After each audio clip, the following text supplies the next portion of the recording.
नमस्कार दुनिया हलचल को स्वागत करुछि मु संजय। आसतु नजर पकाइबा वर्तमान मुख्य खबर उपरे।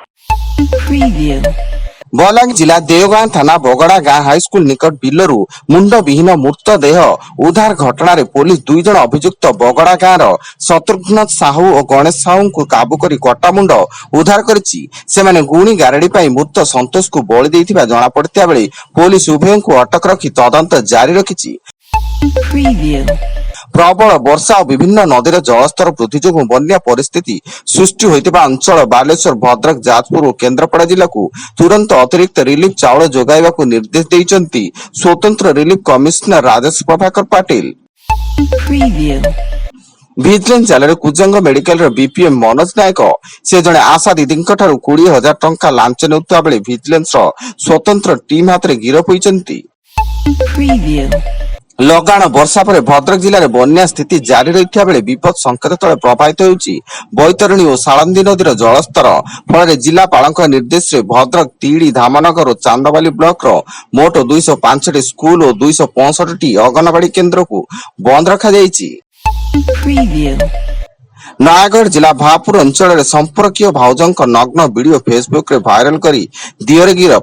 अभियुक्त दियर कटक जिला बड़म्बा थाना अंतर्गत गोवर्धनपुर ग्राम रहिता बेले अभियोग को आधार करी फतेगढ़ पुलिस एक मामला रुजु करी दियर को जेल हाजत पठाइछि। विजिलेंस जाल सुंदरगढ़ जिला लाठीकटा तहसीलदार मुरलीधर उर्माल से सरकारी कार्य जोगे फेरुवा बेले राउरकेला बिजनेस टीम तांको गाड़ी को अटकाइबा सह जांच करथिला एवं गाड़ी नगद 5 लाख टंका जबत करथिला। आसंता 25 तारिख उत्तर बंगोपसागर रे आउ एक घूर्णिबलय सृष्टि लघुचाप रूप नहीं पारे।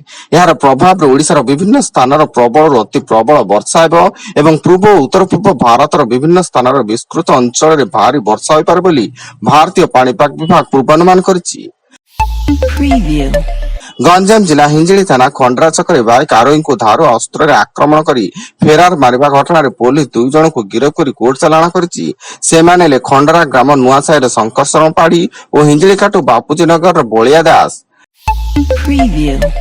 मयूरभंज जिला करंजिया रास्ता 7 कोसिया घाटी ऑटो थार गाड़ी मध्य मुहांमुही धक्का फल ऑटो रे यात्रा करथुवा जने महिला श्रमिकंकर मृत्यु घटिया बेले 10 रु ऊर्ध्व श्रमिक आहत होइछंती। दुर्घटना पर मौलढिया पुलिस स्थानीय लोकंक सहायता आहतों को आनंदपुर डाक्तरखाना रे भर्ती करी तदंत आरंभ करिछि।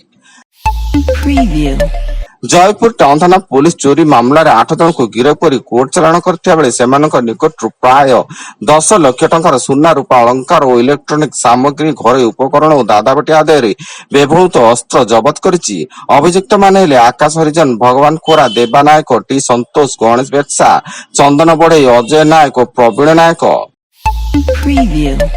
एवं भुवनेश्वर मास्टर कैंटीन हिंसा घटना रे ऑनलाइन ऑटो संघर सभापति दीनबंधु नायक एक वीडियो वार्ता माध्यम रे प्रतिक्रिया रखिबा सह जनसाधारण निकट क्षमा प्रार्थना करिसेंती। निजर हक पूरण होई नथिबारु से आंदोलन पथ अपनाइथिबा वीडियो वार्ता रे प्रकाश करिसेंती।